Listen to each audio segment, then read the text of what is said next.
दोस्तों, बहुत से लोगों को घर में जानवर पालना पसंद होता है।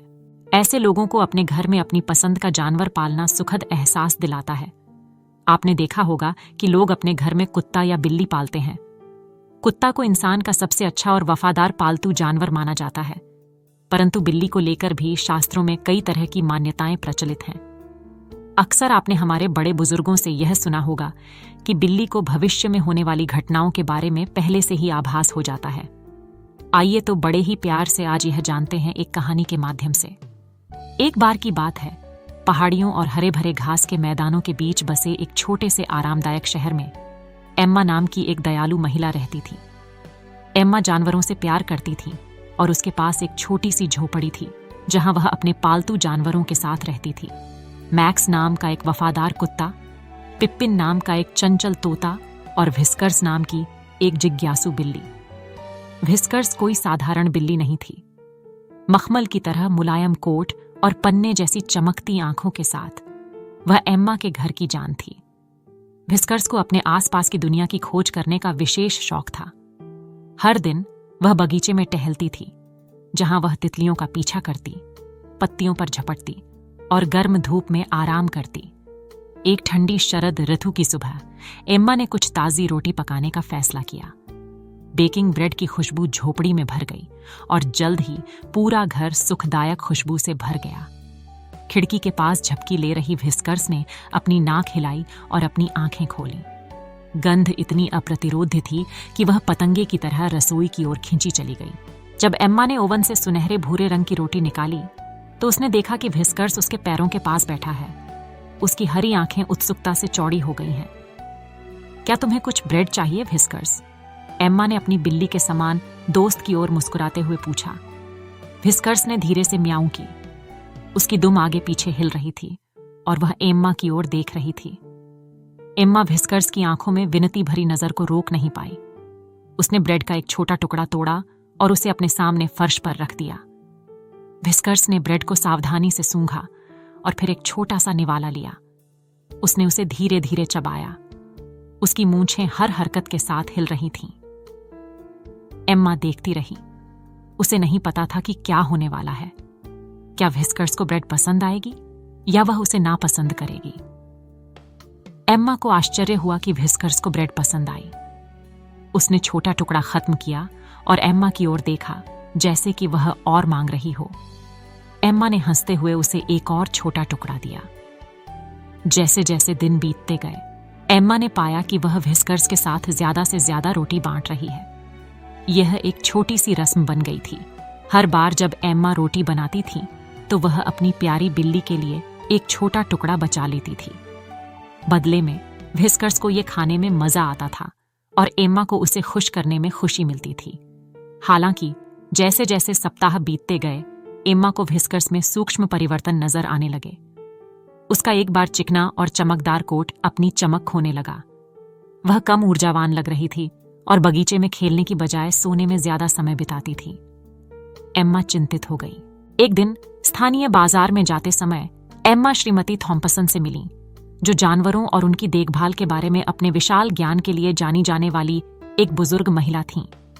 श्रीमती थॉम्पसन कई सालों से शहर में रह रही थीं और उन्होंने स्थानीय पशु फुसफुसाने वाली के रूप में ख्याति अर्जित की थी। एम्मा ने श्रीमती थॉम्पसन से व्हिस्कर्स के बारे में पूछने का फैसला किया। उन्होंने बताया कि कैसे वह व्हिस्कर्स को रोटी के छोटे छोटे टुकड़े खिला रही थीं और कैसे व्हिस्कर्स उन्हें पसंद कर रही थीं। लेकिन उसने अपनी बिल्ली में देखे गए बदलावों का भी जिक्र किया। श्रीमती थॉम्पसन ने ध्यान से सुना। एम्मा की बातों पर विचार करते हुए उनकी बुद्धिमान आंखें सिकुड़ गईं। एम्मा प्रिय, उसने एक पल के बाद कहा, बिल्लियां स्वभाव से मांसाहारी होती हैं। उनके शरीर को पशु प्रोटीन से भरपूर आहार पर पनपने के लिए डिजाइन किया गया है। ब्रेड थोड़ी मात्रा में हानिरहित होते हुए भी बिल्ली को स्वस्थ रहने के लिए आवश्यक पोषक तत्व प्रदान नहीं करता है। एम्मा हैरान दिखी। लेकिन व्हिस्कर्स को यह पसंद है, उसने कहा। हां, श्रीमती थॉम्पसन ने एक सौम्य मुस्कान के साथ उत्तर दिया। बिल्लियां जिज्ञासु प्राणी हैं और उन्हें अलग अलग खाद्य पदार्थों का स्वाद पसंद आ सकता है, लेकिन सिर्फ इसलिए कि उन्हें कुछ पसंद है, इसका मतलब यह नहीं है कि यह उनके लिए अच्छा है। ब्रेड में कार्बोहाइड्रेट की मात्रा अधिक होती है, और जबकि यह थोड़ी मात्रा में व्हिस्कर्स को नुकसान नहीं पहुंचाएगी, ये ऐसी चीज नहीं है जिसे उसे नियमित रूप से खाना चाहिए। समय के साथ यह वजन बढ़ाने, पाचन संबंधी समस्याओं और आवश्यक पोषक तत्वों की कमी का कारण बन सकती है। एम्मा का दिल बैठ गया जब उसे एहसास हुआ कि उसके अच्छे इरादों वाले व्यवहार के कारण ही व्हिस्कर्स की सेहत खराब हो रही है। उसने श्रीमती थॉम्पसन को उनकी सलाह के लिए धन्यवाद दिया और सब कुछ ठीक करने के लिए दृढ़ संकल्पित होकर घर लौटी। जब वह कॉटेज में पहुंची तो व्हिस्कर्स खिड़की के पास अपनी पसंदीदा जगह पर झपकी ले रही थी। एम्मा उसके बगल में घुटनों के बल बैठी धीरे से उसके मुलायम फर को सहला रही थी। मुझे बहुत खेद है व्हिस्कर्स, उसने फुसफुसाते हुए कहा। मुझे नहीं पता था कि मैं तुम्हें चोट पहुंचा रही हूं। उस शाम एम्मा ने व्हिस्कर्स के लिए एक विशेष भोजन तैयार किया, थोड़े से चावल और कुछ बारीक कटी हुई नरम चिकन का एक व्यंजन। उसने व्हिस्कर्स को खाते हुए देखा। उम्मीद है कि यह नया पौष्टिक भोजन उसे अपनी ताकत और जीवन शक्ति वापस पाने में मदद करेगा। अगले कुछ हफ्तों तक एम्मा ने व्हिस्कर्स को बिल्लियों के लिए डिजाइन किया गया संतुलित आहार खिलाना जारी रखा। उसने सुनिश्चित किया कि व्हिस्कर्स को उच्च गुणवत्ता वाला बिल्ली का खाना दिया जाए, जिसमें प्रोटीन और पोषक तत्व भरपूर मात्रा में हों। बदलाव धीरे धीरे हुआ, लेकिन जल्द ही एम्मा को फर्क नजर आने लगा। व्हिस्कर्स का कोट फिर से चमकदार और मोटा हो गया और वह पहले की तरह बगीचे में खेलती हुई अधिक ऊर्जावान लग रही थी।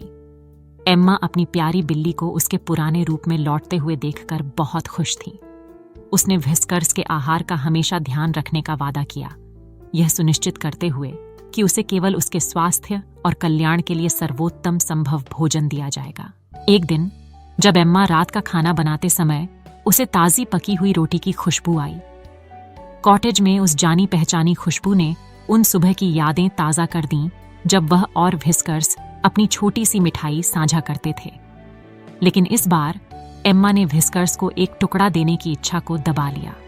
इसके बजाय उसने एक छोटे खिलौने वाले चूहे को पकड़ा और उसे कमरे में फेंक दिया। व्हिस्कर्स हमेशा उत्सुक, चंचल झपट्टा मारकर उसके पीछे भागी। उसकी हरी आंखें खुशी से चमक रही थीं। उस दिन से एम्मा और व्हिस्कर्स ने एक साथ कई खुशनुमा पल साझा करना जारी रखा, लेकिन रोटी अब उनके बंधन का हिस्सा नहीं थी। इसके बजाय उन्हें नई गतिविधियों में खुशी मिली। खिलौनों के साथ खेलना, बगीचे की खोज करना और बस एक दूसरे की संगति का आनंद लेना। जैसे जैसे मौसम बदलते गए और साल बीतते गए, एम्मा और व्हिस्कर्स सबसे अच्छे दोस्त बने रहे। और जबकि ताजी पकी हुई रोटी की महक अभी भी समय समय पर कॉटेज में भर जाती थी, यह अब उन दोनों में से किसी के लिए भी प्रलोभन नहीं था।